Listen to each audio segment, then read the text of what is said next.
को ले जाकर के रथ में है, और रथ पर बैठते ही उस रथ के जो सारथी था दारुक, रथ को बड़े ही तीव्र गति से ब्रज की ओर ले चलते हैं। श्री बलदेव प्रभु और सुभद्रा जी तो आगे थे और श्री कृष्ण उनके पीछे पीछे चल रहे थे। कहते हैं कि उस समय वृंदावन में श्रीमती राधा रानी जी श्री कृष्ण का तीव्र विरह को सहन नहीं कर पा रही थी और इतना अधिक दीर्घ समय तक श्री कृष्ण के विरह में विरहित होकर के श्रीमती राधा रानी का मानो ऐसा हाल हो रहा था, ऐसी अवस्था थी जैसे मरणासन्न अवस्था है, कि मृत प्राय अवस्था। सभी ब्रजवासी यही सोच रहे हैं, यही सोचते सोचते सब अत्यंत चिंतित है कि वे अब किसी भी प्रकार अपने शरीर को त्याग देगी। ऐसी अवस्था को प्राप्त हुई थी श्रीमती राधा रानी।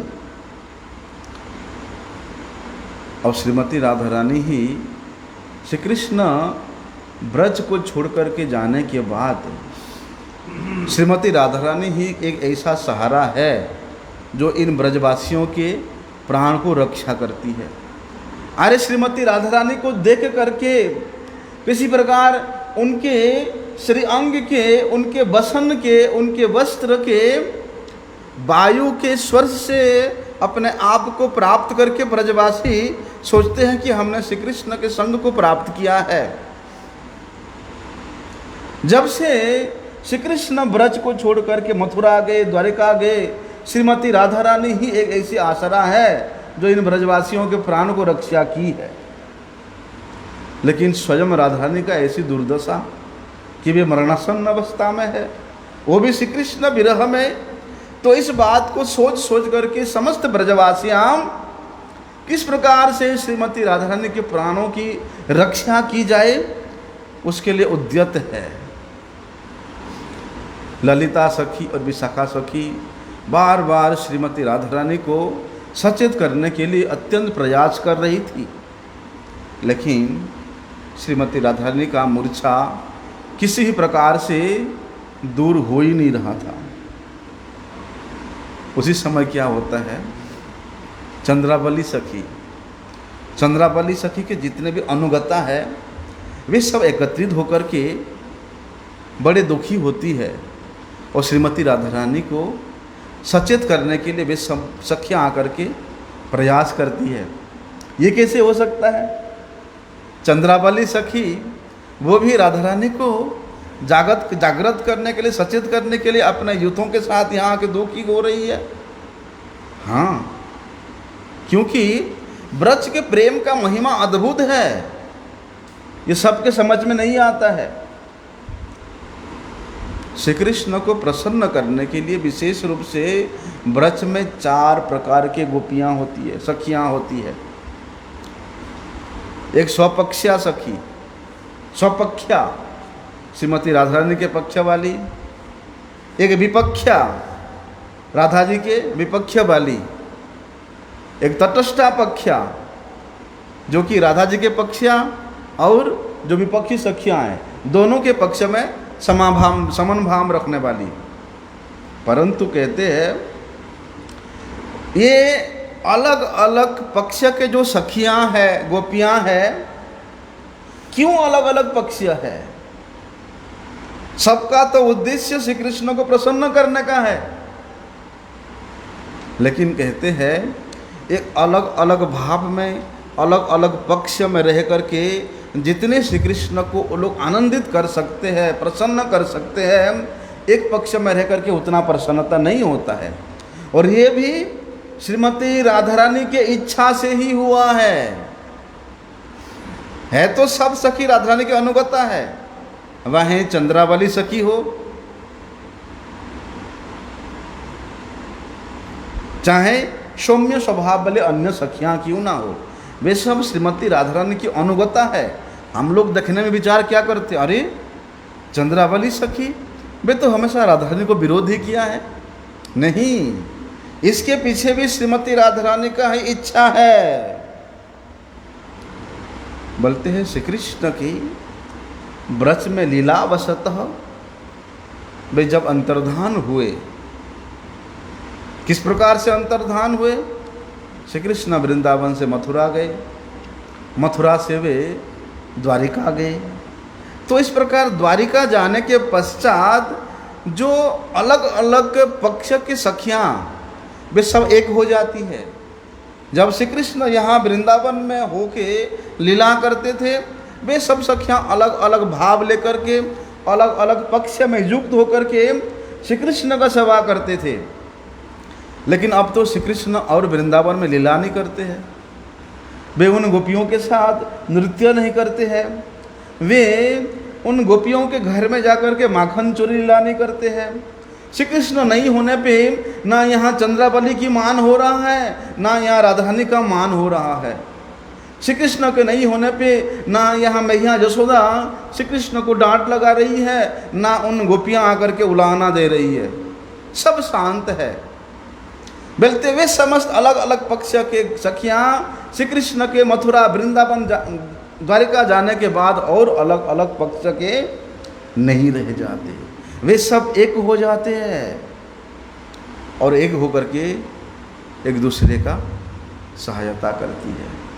क्योंकि क्या स्वपक्षा हो, क्या विपक्ष पक्षा हो, क्या तटस्था पक्षा हो, क्या सहृद पक्षा हो, जो भी पक्षा के सखियाँ क्यों ना हो, श्री कृष्ण जाने के बाद वे सब एक दूसरे के दुख में दुखी होती है, एक दूसरे के सुख में सुखी होती है। हालांकि श्री कृष्ण ब्रज छोड़ कर के द्वारिका जाने के बाद सुख की तो कोई लालसा नहीं है, दुख ही दुख है। तो उस दुख के निवारणार्थ एक पक्षा सखी दूसरे पक्षा सखी के पास जाकर के उनके दुख दूर करने के लिए किसी प्रकार प्रयास करती है। विपक्ष पक्षा के सखी चंद्रावली है, भद्रा है, वे भी आज श्रीमती राधा रानी की ऐसी दुर्दशा को देख करके अत्यधिक दुखी हो रही है कि हाय हाय, कृष्ण विरह में, प्रियतम के विरह में श्री कृष्ण का, श्री राधा रानी का ऐसी अवस्था कि वे अभी अभी अपने प्राण को त्याग देगी, शरीर को छोड़ देगी, मरणासन अवस्था में पड़ी हुई है। तो वे अलग पक्षियाँ सखी, विपक्ष पक्षियाँ सखियाँ आज श्रीमती राधा रानी के पास आकर के उनको सचेत करने के लिए प्रयास कर रही है, किसी प्रकार से उनको प्रसन्न करने के लिए प्रयास कर रही है। सब सखियों का श्रीमती राधा रानी के प्रति एक सहानुभूति भाव है, इसलिए सब के सब सखी आकर के भानुनंदिनी श्रीमती राधा रानी को सांत्वना देती है। क्योंकि उन अलग अलग पक्षियों की सखियों का श्री कृष्ण विरह में जितना दुर्दशा हुई है, बोलते उनके दुर्दशा से 1000 गुना, कोटि गुना अधिक विरह का दुर्दशा श्रीमती राधा रानी को होती है। यद्यपि चंद्रावली सखी को भी अत्यधिक विरह अवस्था होती है, लेकिन वे भी अपने विरह को स्वयं घूंट घूंट करके पीते हुए वे अपने मुखिया श्रीमती राधा रानी को सांत्वना देने के लिए आती है और कहती है, हे श्री राधे, तुम क्यों रो रही हो? देखो श्री कृष्ण बहुत शीघ्र तुम्हारे पास वापिस आ जाएंगे। बोलते हैं चंद्रावली की ऐसी बात को सुनकर के ललिता सखी से श्रीमती राधा रानी कहती है, यद्यपि श्री कृष्ण द्वारिका से न लौटे तो वे मुझे और प्राप्त नहीं हो सकते। क्यों? क्योंकि उनके विरह से मैं और इस शरीर को धारण करके नहीं रह सकता। बोलते श्री कृष्ण विरह के कारण इतना कष्ट है, उस कष्ट को मैं और झेल नहीं पाऊंगा, इसलिए शरीर को बचाने की और कोई आवश्यकता नहीं है। इसलिए श्रीमती राधा रानी कहती है, अगर मेरी मृत्यु हो जाती है, मेरी मृत्यु के पश्चात तुम लोग स्नेह से भर करके मेरे शरीर को बचाने के लिए कोई प्रयास मत करना। ये पंचतत्व में बना हुआ शरीर पंचतत्व विनष्ट हो जाएगा, मिल जाने तो कोई प्रॉब्लम नहीं है। कहती है कि मैं अपने मस्तक को पृथ्वी पर टेक कर प्रणाम पूर्वक विधाता से यही प्रार्थना करना चाहती हूँ कि श्री कृष्ण की ये विरह का जो समय व्यतीत हुआ है, या मेरे ऐसी अवस्था को देख करके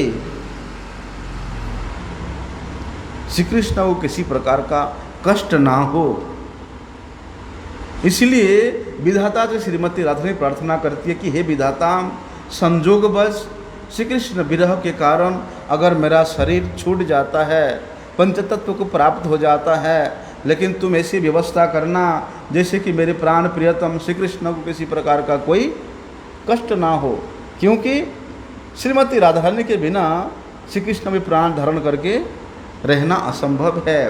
तो इस प्रकार विचार करते करते श्रीमती राधा रानी भावुक होकर के अत्यंत विरह में क्रंदन करते करते मूर्छा को प्राप्त होती है। उसी समय बलते हुए तीनों रथ, बलदेव जी का, सुभद्रा जी का और श्री कृष्ण का रथ आकर के पहुंचता है।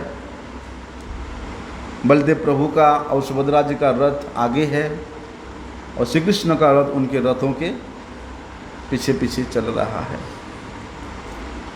कहते हैं कि जैसे ही श्री कृष्ण वहाँ पर पहुँचे और उनके कानों में सुनाई दिया कि श्रीमती राधा रानी मरणासन्न अवस्था में पड़ी हुई है, मूर्छित अवस्था को प्राप्त हुई है, वे किसी भी क्षण अपने प्राण को त्याग सकती है, तो श्री कृष्ण उस रथ में बैठे बैठे विलंब नहीं किया। उनके कानों में इस शब्द पड़ते ही वे तुरंत रथ से दौड़ करके उस स्थान को दौड़ते हैं जहाँ पर राधा रानी का ऐसी अवस्था को प्राप्त हुई है। वहाँ जा कर के देखते हैं सचमुच श्रीमती राधा रानी ऐसी अवस्था में पड़ी हुई है। उन्हें देख कर के श्री कृष्ण अत्यधिक दुख के कारण क्रंदन करते हैं और क्रंदन करते करते श्रीमती राधा रानी के प्रेम में अत्यधिक डूब जाने, इतना डूबे राधा रानी के विरह में रथ उतरते ही कि अभी मेरा क्या होगा, श्रीमती राधा रानी नहीं है तो मैं क्यों। तो उसी विरह में विभावित होकर के श्री कृष्ण का वहाँ पर बोलते उनके शरीर के जो नीचे भाग है द्रवित होने लगा, उनके हाथ भी द्रवित होने लगा, उनके मुखमंडल सा विस्तृत होने लगा, उनकी गालें ऐसे बड़े बड़े चौड़ा हो गया, आंखें विस्तृत होकर के गोल गोल हो गया। अभी श्री कृष्ण का श्रीमती राधा रानी के विरह में ऐसी अवस्था को देख करके सुभद्रा जी और बलदेव प्रभु वे भी सोचते हैं अरे, तो श्री कृष्ण का ऐसी अवस्था को देख करके बलदेव जी का भी ऐसा होने लगा, सुभद्रा जी का भी ऐसा होने लगा। बोलते तीनों भाई बहन का शरीर उस प्रेम के कारण, एक तो श्रीमती राधा रानी के प्रेम के कारण श्री कृष्ण का शरीर श्री अंग द्रवीभूत होकर के जगन्नाथ स्वरूप को प्राप्त हो गया, और अपने भैया के ऐसी अवस्था को देखकर के सुभद्रा जी का शरीर भी, और दोनों भाई बहन की अवस्था को देख करके बलदेव जी भी उनके प्रेम में भी डूब गए, और उनका भी शरीर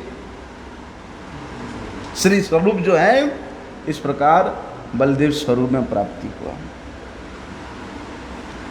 बोलते उसी समय क्या होता है, ललिता जी वो मूर्छित पड़ी हुई राधा रानी के पास जाती है और उनके कानों में धीरे से कहती है कि हे राधे, देखो देखो कृष्ण तुमसे मिलने आए हैं, इसलिए तुम प्राण त्यागने के लिए क्यों प्रयास कर रही हो, तुम आंखें तो खोलो, उठ के थोड़ा निहारो तो, श्री कृष्ण तुम्हारे सामने खड़े हुए हैं। तब राधा रानी को इतना विश्वास नहीं हुआ कि ये लोग झूठ बोल रहे हैं, मुझे बचाने के लिए, मेरे स्मरण अवस्था से उबरने के लिए, मूर्छा को दूरित होने के लिए झूठ बोल रही है। तब राधा रानी कोई ध्यान नहीं देती है। उसके बाद विशाखा सखी आकर दूसरे कान में कहती है, श्री राधे देखो, कृष्ण आकर के तुमसे मिलने करके आगे तुम्हारे सामने खड़े हो गए। बल्कि दोनों के श्रीमुख से अपने दोनों कानों में सुनने के बाद तब थोड़ा सा श्रीमती राधा रानी के चेतना प्राप्त लौट आती है। उन्होंने अपने नेत्रों को खोल करके सोचते हैं, ओहो, मेरे प्राण स्वरूप, मेरे हृदय स्वरूप, मेरे परम प्रियतम श्री कृष्ण आ गए हैं। ऐसा कहते हुए श्रीमती राधा रानी प्रेम, श्री कृष्ण के प्रेम में डूब गए। वो तो वहाँ विरह, मूर्छित अवस्था में श्री कृष्ण विरह में डूबे हुए हैं। अभी किसी प्रकार से श्री कृष्ण आए हैं सुन करके उनके मूर्छा दूरीभूत हुआ है। अभी मूर्छा दूरीभूत होने के बाद भी श्री कृष्ण को देख करके वो प्रेम में डूब गए। अभी श्रीमती राधा रानी की ऐसी उन्माद अवस्था को देख करके श्री कृष्ण का प्रेम भी, श्री कृष्ण का भाव भी बल्कि अपनी चरम सीमा तक पहुंच गया। और श्री कृष्ण भी अपनी शुद्ध बुद्ध भूल जाते हैं और वहीं पर ही श्री कृष्ण भूमि पर लोटपोट हो रहे हैं। श्रीमती राधा रानी विशाखा सखी से कहती है कि हे सखी, कि देखो मेरे प्रियतम इस प्रकार कैसे भूमि में लोटपोट हो रहे हैं, इसलिए तुम लोग जाओ उनकी सहायता करो, नहीं तो वे प्राण त्याग देंगे। तब विशाखा सखी जाकर के श्री कृष्ण के कानों में कहती है, राधे राधे राधे श्री राधे। बोलते जैसे ही श्री कृष्ण के कानों में विशाखा सखी के मुख से उस अमृतमय शब्द श्री कृष्ण के कानों में प्रवेश करता है, श्री कृष्ण तुरंत अपने चेतना को प्राप्त करते हैं और उन्होंने अपने नेत्र को खोल करके बड़े प्रसन्न चित्त से धीरे धीरे चक्षु उन्मीलन करते हैं, श्रीमती राधा रानी जी के श्री चरणों का दर्शन करते हैं। बोलते श्री कृष्ण के दर्शन से श्रीमती राधा रानी परम प्रसन्न है और श्रीमती राधिका के दर्शन से श्री कृष्ण अत्यधिक प्रसन्न है।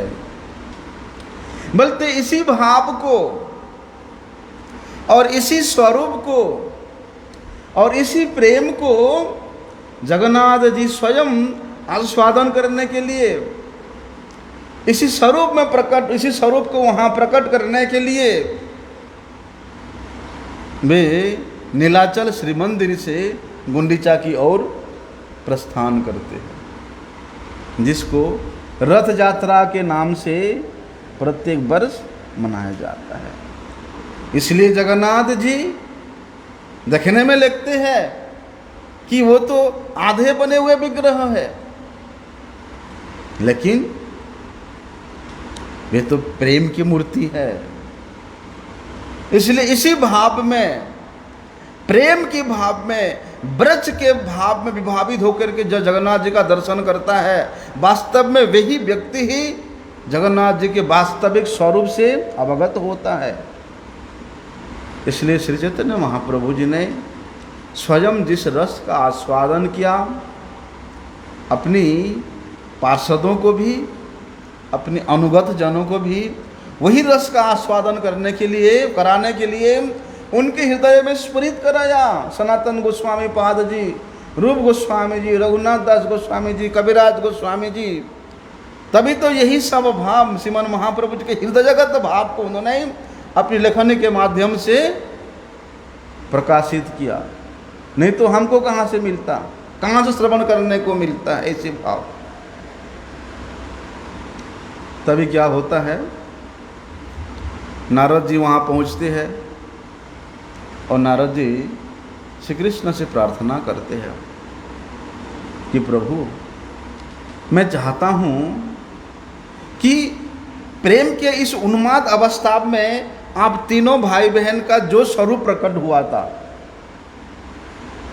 श्री कृष्ण का, श्री बलदेव का और सुभद्रा जी का जो स्वरूप प्रकट हुआ था, बोलते आपने उसी स्वरूप में इस जगत में नित्य प्रकाशित रहे।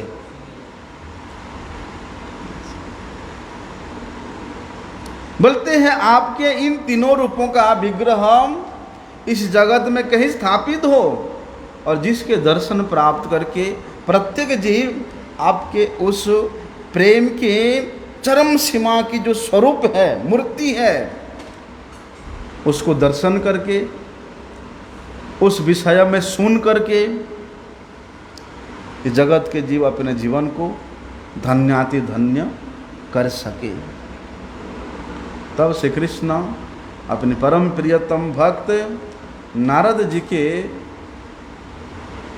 प्रार्थना को स्वीकार करते हुए उसको स्वीकार करते हैं। प्रसन्न हो कहते हैं, ठीक है, तुम्हारा ऐसे इच्छा है तो ऐसे ही होगा। इसलिए श्री कृष्ण कहते हैं कि मैं हमेशा अपने इन तीनों स्वरूप में, बोलते द्वारिका के ही समान उस नीलाचल में, श्री क्षेत्रपुरी में, ये द्वारिका समान है, वहाँ पर जगन्नाथपुरी में मैं नित्य विराजमान रहूँगा और सभी वहाँ पर आकर के मेरा दर्शन करके अपने जीवन सफल बनाए। नारद जी भगवान श्री कृष्ण के मुख से इस प्रकार के वाणी को सुन करके अत्यधिक प्रसन्न होते हैं और वीणा बजाते बजाते श्री कृष्ण कीर्तन करते करते वहाँ पर नृत्य करने लगते हैं। कल्प भेद के अनुसार अलग अलग लीलाएं होता है। भगवान प्रकट तो होते हैं अलग अलग लीलाओं में, अलग अलग कल्प में, लेकिन किस कल्प में क्या लीला करके प्रकट होंगे वे भगवान ही जाने। इसलिए श्रीमद् भागवत में ऐसे कई प्रसंग है। कल्प भेद के अनुसार वही भगवान जब उसी स्वरूप में प्रकट होते हैं, जैसे वामन अवतार का ले लीजिए। कल्प भेद में भगवान कभी कहीं पर, कभी और किसी को माता पिता के रूप में प्रकट होते हैं, लेकिन उद्देश्य होता है बलि को छोड़ने के लिए। इसी प्रकार कल्प भेद के अनुसार जगन्नाथ जी प्रकट हुए, तो हम लोगों ने इस प्रकार 2-3 लीला को सुना। भगवान जगन्नाथ जी इस प्रकार अपूर्ण रूप में, जगन्नाथ स्वरूप में, खंड के रूप में प्रकट होने का क्या कारण है, ऐसा क्या होता है, समय क्या हुआ?